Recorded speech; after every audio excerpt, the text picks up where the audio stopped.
Allahumma salli ala Sayyidina Muhammad wa ala ali Sayyidina Muhammad. Mudah-mudahan kita semuanya dalam keadaan sehat walafiat semuanya. Amin ya rabbal alamin. Ibu-ibu sekalian, ada satu atau dua firman Allah Subhanahu wa taala akan saya kemukakan terkait dengan masalah kepemimpinan atau keterlibatan kita dalam sebuah kegiatan-kegiatan.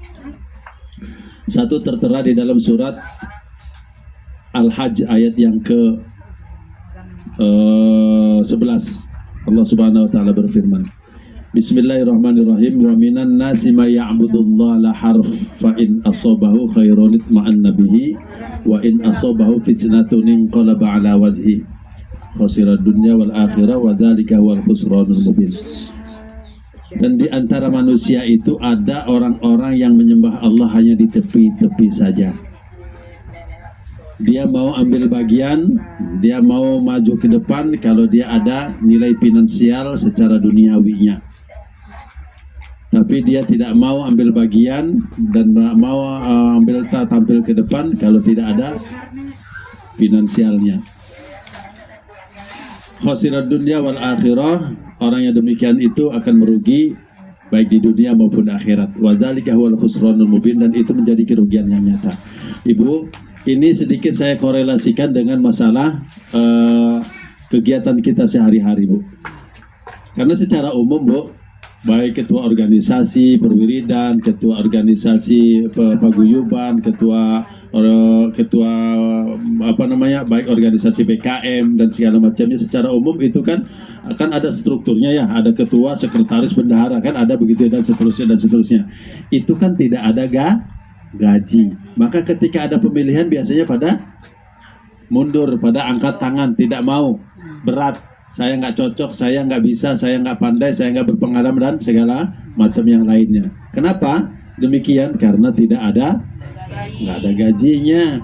Kalau ada gajinya, nggak usah besar-besar 20 juta aja. Itu baru akan, saya paling cocok itu. Saya pengalaman ini, gitu kan. Saya paling pasti seperti itu ya. Itu umumnya, Bu ya. Nah, orang yang berprinsip seperti itu, Bu, kata Allah di dalam Al-Quran, khasirat dunya wal akhirah, dia akan rugi di dunia, rugi di akhirat. Kenapa dia rugi? Karena dia tidak ada punya amal spesial. Nah, gitu, Bu ya. Dia tidak ada amalan spesial di hadapan Allah, ya kan? Kalau kita menganggap, lagi-lagi kepada sudah biasa kita sampaikan ini, kalau kita berharap dengan sholat kita masuk surga, nggak dapat kita.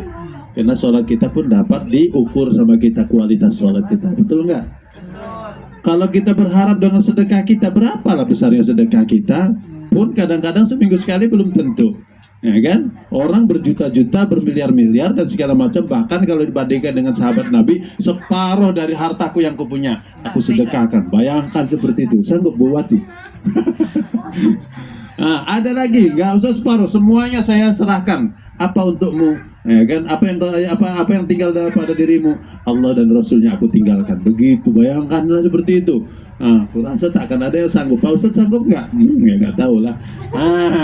Tak akan sanggup kita, Bu, ya kan? Maka kita hidup ini harus dapat ada paling tidak minimal amalan spesial yang dapat itu kita banggakan, di mana rata-rata orang tidak lain melakukan itu, tapi kita lakukan itu. Itulah yang dimaksud dengan amal spesial.